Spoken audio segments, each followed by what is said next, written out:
जो निज भेद छे वो कौन बतावज? गुरु बतावज। और उसी नाम से पुकारा जब परमात्मा तक वह पुकार पहुंचे। नहीं तो आशा तुम भले ही बुलाया करो, भगवान भगवान कहा करो, बाकी वहां तक वो आवाज नहीं जाती। जिस प्रकार से अपन फोन लगावा कमाज के भैया टावर ही नहीं मिली रो, कवरेज ही नहीं मिली रो, रेंज ही नहीं मिल रही, तो इसी प्रकार से परमात्मा को भी नाम कौन सो छे? वो नाम कौन बतावज? गुरु बतावज। एक लिए बार बार कह के भैया गुरु करो गुरु करो, और जब तक अगर कभी गुरु नहीं करांगे जब तक वो नाम को पतो भी नहीं। क्योंकि वो निज भेद गुण बतावज, गुरु बतावज। और सिंगार जी बाबा उसी निज ध्यान में, निज यानी स्वयं, और भी बहुत जगह संतन ने कही गाय कि शब्द हमारा सार है मानो इतबारा, शब्द हमारा सार है मानो तो मानो। अजर अमर एक पेड़ निरंजन डाला, और तीन लोक शाखा बहीन पातिक निस्तारा, शब्द हमारा सार है कोई मानो इतबारा।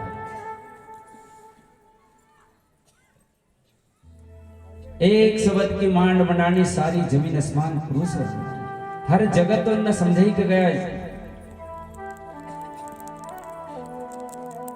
जिस प्रकार से राम जी बाबा ने भी कही गया कि एक वृक्ष का फल है कई खाटा कई मीठा। अब संसार में आया तो सब एक ही जगह से कि आए एक ही देश से न उतरे एक ही घाट, पर बीच में बाधा पड़ी तो यहाँ हो गए घाटम घाट। एक ही देश का सब रहने वाला एक ही जगह से आया है, और यहाँ होना का बाद में बीच में या बाधा पड़ी तो फिर हो गए घाटम। और आयाज भी सब एक ही जगह पर कि मनुष्य जन्म सबको मिले। आप ये सही जगह के ऊपर आएगा, अब अपना ऊपर यहाँ डिपेंड करे कि अपन का कौन सी ओर जान चाहिए। कोई का कहना की जरूरत नहीं, सबका यो ज्ञान छे, हर मनुष्य का ज्ञान छे, और अपना अपन विचार करना कि अपन का कहाँ जाना चाहिए। और सबका ये भी मालूम है कि 84 में अगर कभी जानो छे तो 84 में किस प्रकार का दुख उठाना पड़ा है, ये भी सबका मालूम है। तो अपना आप में ये विचार करना चाहिए। जो पहली लाइन में सिंगाजी बाबा ने लिखी के गाय पुराण में कि आगे कथा कहूं विस्तारा, और तुम श्रोता जन करो विचारा। एक पर विचार करना चाहिए। अगर कभी वापस मनुष्य जन्म प्राप्त करना है तो खाली कौन सा बतेगा? अंतर तरना निज नाम का सुमरण। वो निज नाम जो परमात्मा को छे उस नाम को सुमरण करना। और अगर कभी उस नाम को जाप करता रहे तो फिर कलयुग केवल नाम आधारा न सुमर सुमर नर। संत ने तो हर प्रकार से समझेगा, और समझे का थकी गया कि कहे तो कहे जा दो और का बजाऊं ढोल, और कहे ढोल बजे का कह जाऊं। ब्रह्मगीर कहता हुआ नहीं जो काया कोई ढोल।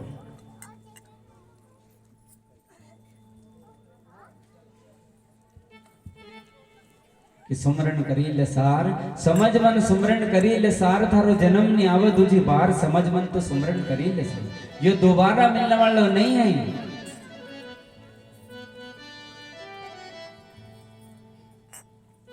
तो इस प्रकार से सिंगार जी बाबा ने जो बता के गया है कि भैया अंत समय में तरना के लिए युक्ति के संत संसार के अंदर दो प्रकार का राज, एक संत रज तारण और एक संत रज तरण। एक संत वो कि खुद अपना भजन करी और संसार से गुप्त में चली जाए, जिस प्रकार से अभी अपना बाबा जो प्रसाद वाला बाबा, और एक संत जो रज कि खुद भी तरज और संसार का भी तरना की युक्ति बताएगा कि सिंगार जी बाबा कि तरण तारण की गत मत बताई कि भैया अवता बनत ये मार्ग से ही जा जाए। अब इधर नगर पिपला में बहुत दिन रहते रहते बीतना का बाद उधर जो हिरसिंह जो आया था, क्योंकि कहल थे कि भक्त बीज पलटे नहीं, चाहे जुग जाए अनंत, ऊंच नीच कर अवतरिया पर रहे संत का। जो हिरसिंह डाकू था, अब वो भील समाज में उनको जन्म ही गो था। पर पूर्व जन्म की कमाई थी तो सिंगाजी जी बाबा जैसा संत सी परमात्मा ने उनकी भेंट करा दी। 300 डाकू जब चोरी करना का बाद में जब सिंगाजी बाबा से उन्हें बात की कि हे प्रभु, हे गुरुदेव, आप बोले हमारा साथ हमारा देश गड़कोट चलो, हमारा यहाँ संतान नहीं, और आपकी कृपा हो जाएगा तो हमारा वांछपन मिट जाएगा। सिंगाजी बाबा ने उनका यह युक्ति बताई कि भैया कर्म अकर्म सब तुम त्यागो, राखो शुद्ध विचार और स्मरण करो वैकुंठनाथ को, फिर होएगा मनोरथ पूर्ण। पहले अपना कर्म न को पर ध्यान दो, अपना आचार विचार न शुद्धता लाओ, क्योंकि परमात्मा को कहना चाहिए कि निर्मल मन जन सोई मोह पावन मोहे छल चित्र कपट न भाव। जब तक मन निर्मल नहीं होगा तब तक परमात्मा जो छे दूरे रह जो। ईर्षा द्वेष राग छल कपट ये जो राज जिस प्रकार से मनुष्य अपन शुद्धता पसंद कराए कि अच्छा कपड़ा पहनना को होनो, अच्छो भोजन होनो, सब अच्छो अच्छो दिखाए, तो फिर परमात्मा भी तो कुछ देखता होगा। सिंगाजी बाबा ने उनको जो युक्ति बताई थी कि भैया कर्म कर्म सब तुम त्यागो, राखो शुद्ध विचार और सुमरण कर जो वो वैकुंठनाथ का तो फिर होएगा भलो तुम्हारा। और उसी विधि से वो चला। सिंगाजी बाबा ने जो मार्ग बताया तो 9 महीना का बाद उनका यहाँ पुत्र की प्राप्ति हुई, और पुत्र रत्न प्राप्त होने का बाद में एक दिन वो बच्चों जब शांत हो जाए तब राजा धीर सिंह के वहां जो परीक्षा थी कि सिंगाजी बाबा ने जो कही थी कि जब तुम्हारा ऊपर कोई दुख संकट आवा, कोई गैब की गाज गिरा, उस समय को पर मका याद कर जो तो तुम्हारी सहायता करने के लिए हो चलूंगा। सब नगर का लोग आया और सब लोग बोले कि भैया ये बच्चों अब जीवित नहीं होगा, पर राजा की एक ही काम, राजा रेशम को धागो बने के कपड़े के जोत जले कर जोत बस उस धागा का घुमाई कर और बच्चा का गला में डाले। सब लोग बोले कि कहाँ है सामरत तेरो रे सुरा, कहाँ है सामरत तेरो, और कोई पढ़ो भरम को फेरो रे सुरा, कहाँ है सामरत तेरो। अरे संसार के अंदर आज तक कोई मृत न कोई जीवित हुआ है। बोले तुमका कोई ऐसा गुरु मिलेगा कि वाट चलता तुम चेला न अटक हो, तुमको गुरु मिलेगा क्या, गुरु वटाऊ न चेला वटाऊ, कोई जादू गिरा मिलेगा जिन्ना सो जादू करे और तुमको नेत्रहीन कर दिया और वापस तुम्हारी ज्योति भी आएगी। भैया संसार के अंदर जाना का बाद में कोई वापस नहीं होता। राजा धीर सिंह बोले कि कूड़ा वचन तुम झिणी मत उच्चारो, गुरु घटमा रखवाड़ो। बोले आप हमारा गुरु का प्रति से कटुक वचन मत बोलो, पुत्र गयो तुम्हारो गयो। और एक बाद राजा धीर सिंह फिर सिंगाजी बाबा से पुकार लगा कि हे गुरुदेव, मगर इस बात को दुख भी नहीं, पर ये संसार हमारी नहीं आपके हंसी हुई संसार के अंदर कि मोहे तो विश्वास तुम्हारो पर जगमा होता सही। हे गुरुदेव ये संसार के अंदर आपकी हंसी हुई, मोहे तो विश्वास तुम्हारो जगमा होता हसाई। और कहे जन दलू घूमे बोले अब पुत्र मोहे लीजिए बुलाई।